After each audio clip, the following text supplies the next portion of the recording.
Our next subject we'll be discussing is combat, not self-defense. If it's gotten to this point of combat, something went horribly wrong in your self-defense plan.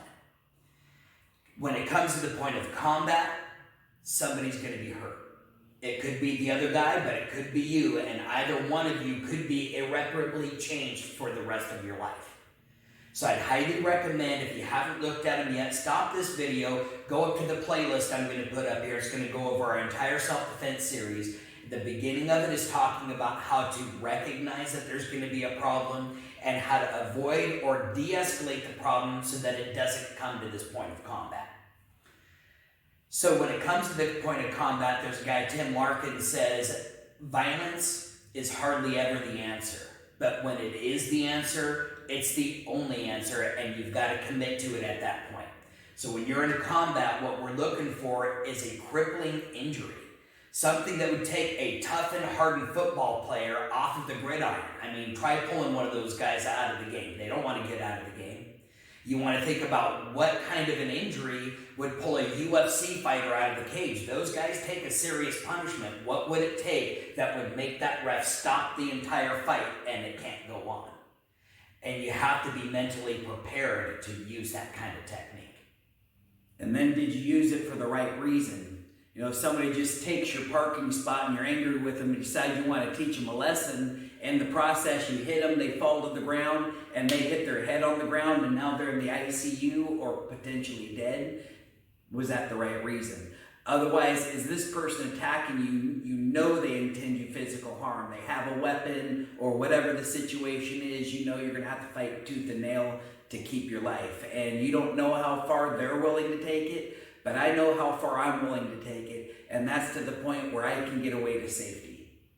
Now you get professional soldiers, they go through training. They know when they go out there on the field that they are going to have to seriously injure and possibly kill another human being. They even believe they're prepared for it, a lot of them, by the time they hit the battlefield. But there's a lot of those soldiers that come home and they're not the same because of what they've done or what they've witnessed. So you have to recognize that once this comes into the point of combat, you are going to have to be facing a lot of those same mental demons as well. To help you in that, you know, there's a lot to striking that we're going to be going over. We're going to be going over just some general stuff that's going to be easy to use and be very effective. But if you had training, there's far more pressure points or other types of strikes that you could use in certain situations, but that does take training. So we would suggest, again, getting a hold of an instructor in your area. We do lessons online as well as you can come to our dojo. You can find that out at dojo2u.com. But without further ado, let's go ahead and get into it.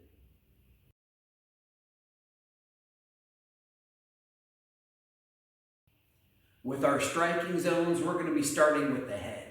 If you've ever looked at one of those anatomy charts of the nerves of the face for striking pressure points, you see those a lot of times in martial arts schools. What you'll notice is dots all over the face. And basically what that tells you is hit anywhere in the face. Where those dots usually aren't are hard places like the top of the head, the side of the head, or the back of the head. These are places you want to try to avoid because you could injure yourself instead of injure them. So ultimately what it comes down to is hitting anywhere on the face, but it's just how do you hit them in the face.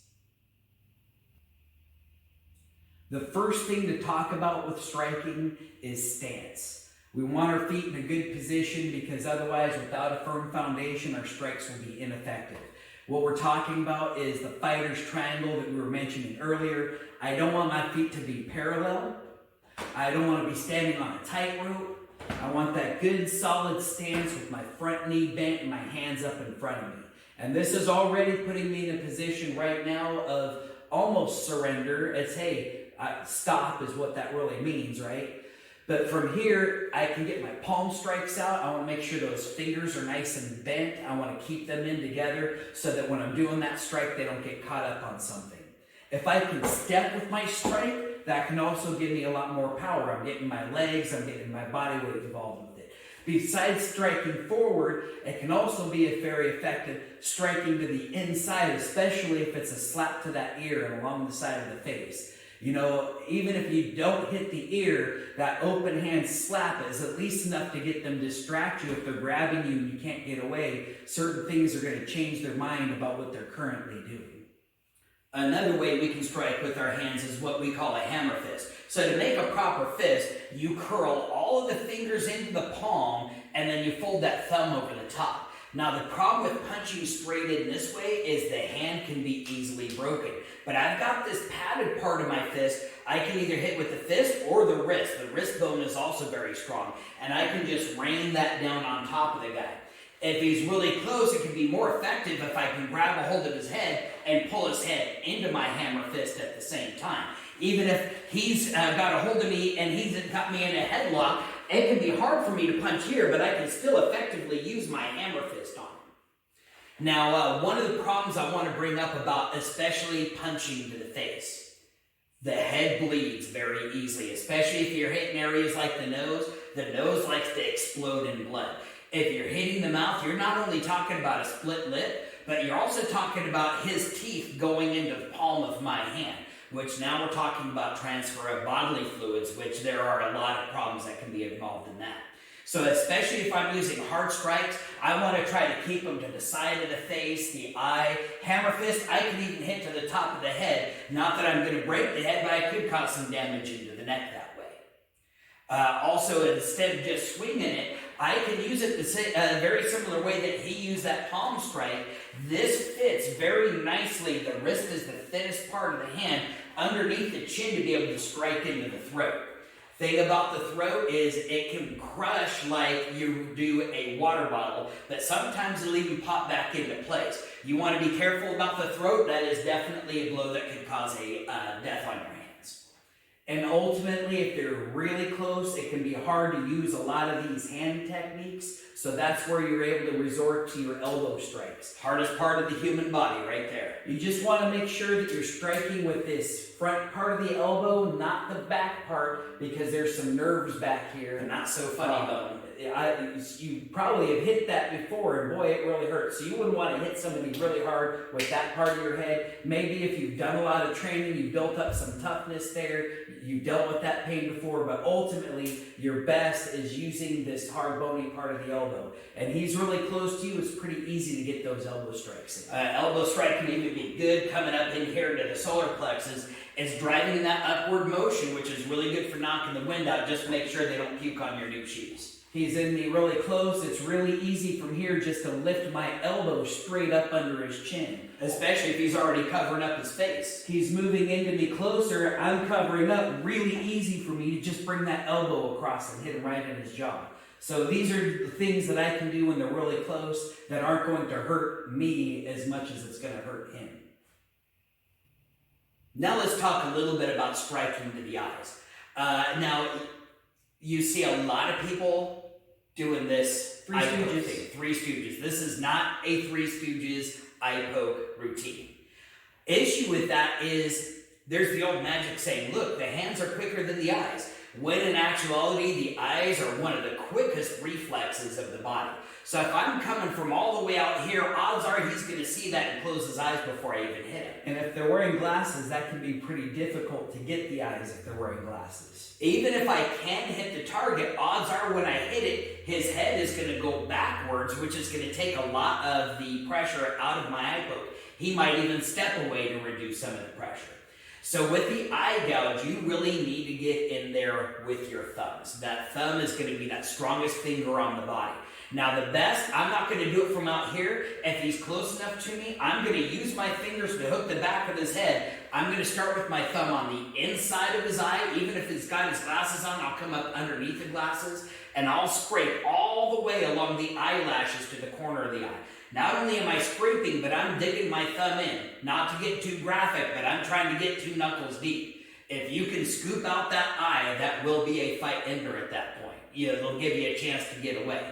Now, a lot of times people might be a little bit mortified by that thought of digging their thumbs deep into somebody's eye. Yeah, that's gross. And a lot of people would have a hard time bringing themselves to that situation. However, if I know that he is seriously trying to harm me, rape me, kill me, I'm going to have to resort to that to get away. And I have to be okay with that. If they're really close to you, like they're on top of you, I want to show you a very effective way to get this eye gouge in. You can reach your elbow around their head, and this can hold their head in close to you. If you can even reach in and grab a hold of your shirt or your jacket. His head's not going anywhere now. Now I can take this thumb and I can pull with my arm and push with that thumb till I hear a pop.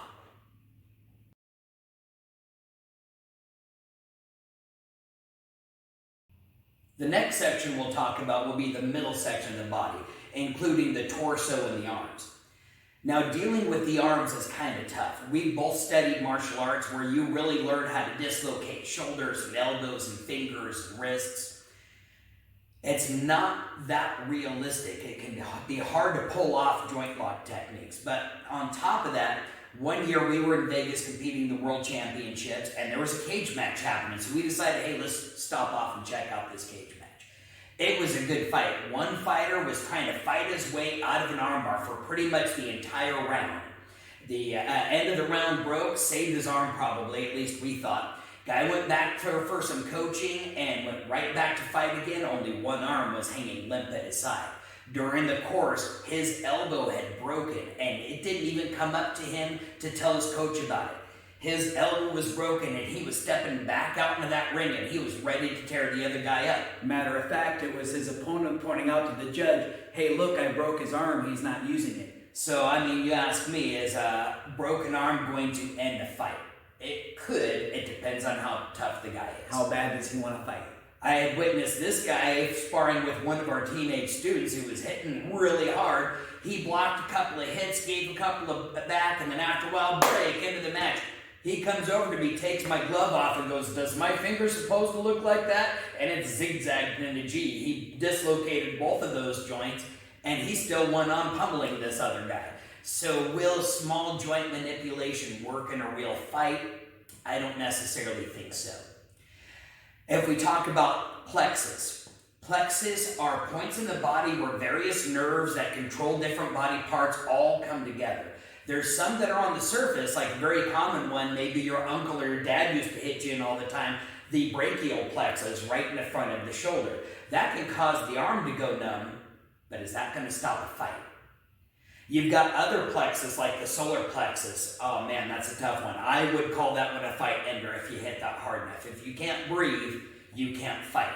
It would slow the fight down. It's going to take him a while. If you hang out, that person's going to catch his breath and come for you, right? So it will definitely give you that opportunity to get away, which is our ultimate choice. With the plexus, there's another one that's down in the groin. A lot of people think about kicking them in the twigs and berries and making the berries go all the way up to the throat, right? But really what you're looking at is there's a plexus down there that controls a lot of like your kidney and your bladder and your gallbladder and all these other organs down there. That's very similar to the solar plexus. Problem with that one is if they're not standing the right way. If they've got 1 foot forward, are you going to be able to get your shin up between the legs to be able to hit that spot? If they've got very meaty legs, are you going to be able to get the right angle to get between them, or are you going to get stuck on his thighs? So out of all the plexus, I think the number one easy one to aim for that has no protection is the one that's right in front of him. It's the one we're always trying to protect anyway, either between our solar plexus or our face.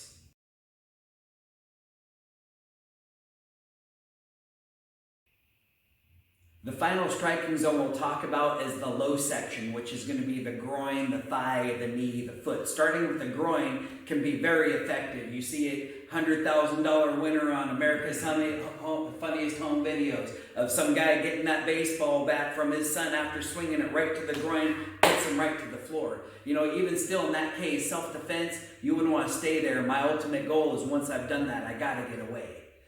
Nature of it, though, that can be a difficult area to strike. I can use a knee, I can use a hammer strike, I know generally where to hit, but sometimes they're moving, their pants might be tighter and move things around. Guys are naturally programmed to protect that area. To protect that. You might have to resort to more serious methods that we learned from Kung Fu called monkey snatches grapes, Or as otherwise that we teach it is squeeze, twist, pull. You might need to get in there and get a handful of something and give that a good twist and start pulling it. I guarantee you that they're going to be changing their mind about what they're currently doing. Their mind is going to be on the pain that's in their groin. You'll have to follow that up afterwards, or you're going to have a very angry person on your hands. That's the thing. You got to follow it up and ultimately get out of there to safety. Moving a little bit further down, you're trying to knee the groin. You could accidentally hit them on the outside of the knee or outside of the thigh, especially if they're moving around. Again, trying to hit it with some training, it can be very effective, but realizing that that's there, you hit them on the outside of the thigh, that could, again, change their mind. You're going to follow that up with something else that's going to get you away to safety. Muay Thai kickboxing, you see, they call it chopping down the tree, where they kick the guy over and over again. You're not trying to fight a 3-minute match, though. How many times do you want to kick this guy to make him go down?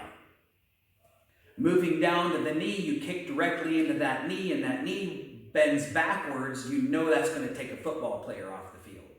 Again, that can still be kind of difficult if the person's moving around, but if you hit the outside or the inside of the knee, it can still cause it to buckle, and you can cause them to lose balance. Again, you follow that up, ultimately with the goal of getting away. A lot of self-defense advice, they talk about how easy to break the knee, but that's really misleading. The knee is supported by the strongest muscles in the body, the strongest tendons in the body, and if you don't have just the right condition, it's going to be incredibly hard to do something with that knee. But it can be a good starting point to follow up with something else. Moving down to the foot, you used to see all the time in the old UFCs, people stomping toes. Of course, if they're barefoot, if they're wearing tennis shoes, that can be effective. If they're wearing boots, you don't know if it's steel toes. But however, you stomp the top of that foot, steel toes don't cover that. There's a special bone in that foot called the navicular. It acts as the arch, as the keystone of the arch of your foot. If right down to that shin and hit that navicular and break that arch, they're going to have a hard time chasing you. The shin is a good guide to lead you right to that bone. Ultimately, any of these are again being used as a distraction that you're going to follow up with to get away. I had a situation with my friend Andy. There was a whole bunch of us hanging out in an amusement park. We used to do that all the time, and boy, lines get really boring. And so we practice our techniques. You're there for, an hour and a half waiting to get on this ride.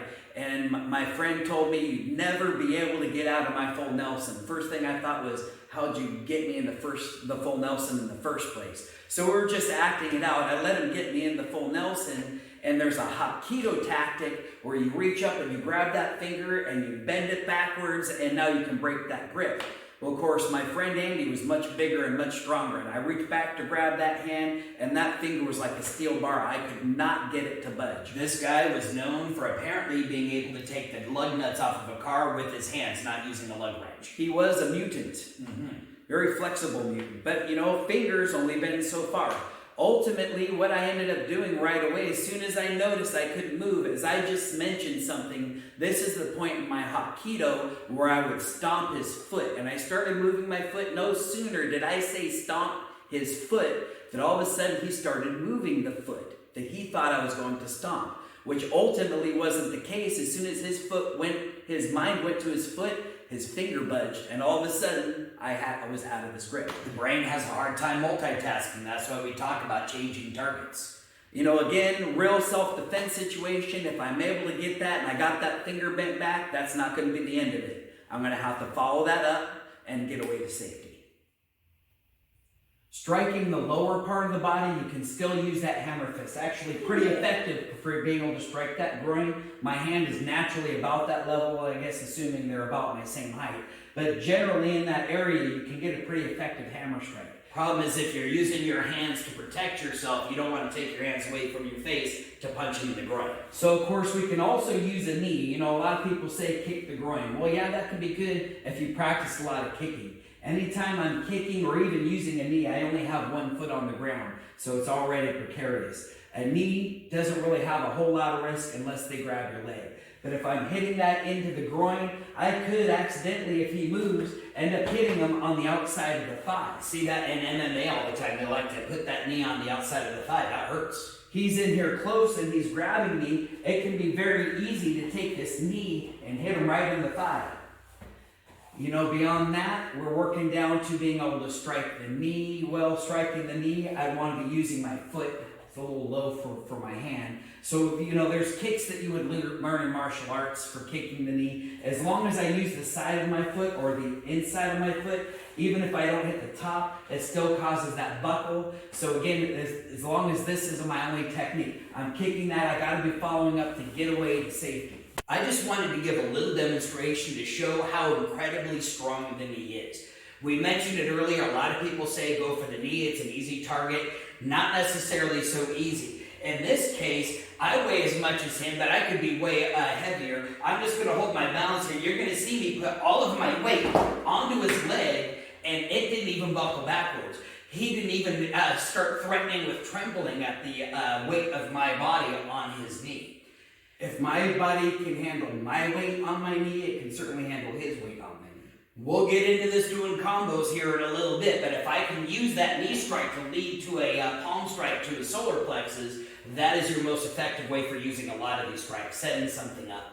Especially if you happen to catch them and their knees are locked out or straight. A lot of people stand with their legs straight, you know, especially if they're trying to make themselves taller. And if that knee's straight, just one little pop with my foot can really mean the difference in making that knee bend backwards. You got to be in just the right situation and be ready to recognize it and take advantage of it.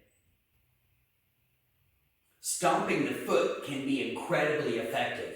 To get this correctly, you'll notice the stance I'm in. I'm still in my fighter's triangle. If I just try to stomp on his foot this way, that could be effective for hitting his toes, but not getting to the navicular. I mean, there's some martial art techniques that we would learn where you'd step on the guy's foot and then push him, and it's hard for him to catch his balance. But if you're not prepared for that, then that's not going to be very effective.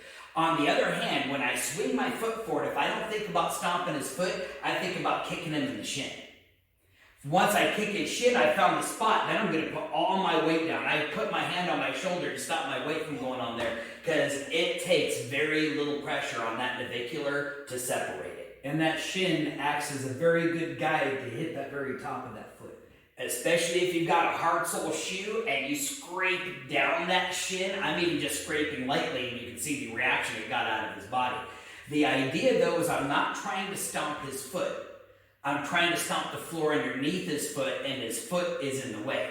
Now, especially if he's already got a hold of me, like he's trying to choke me, or he's got me in a bear hug from the front, anything like that, I'm close enough that I don't even have to see. I just reach my foot up till I can feel it, and then I stomp all the way down.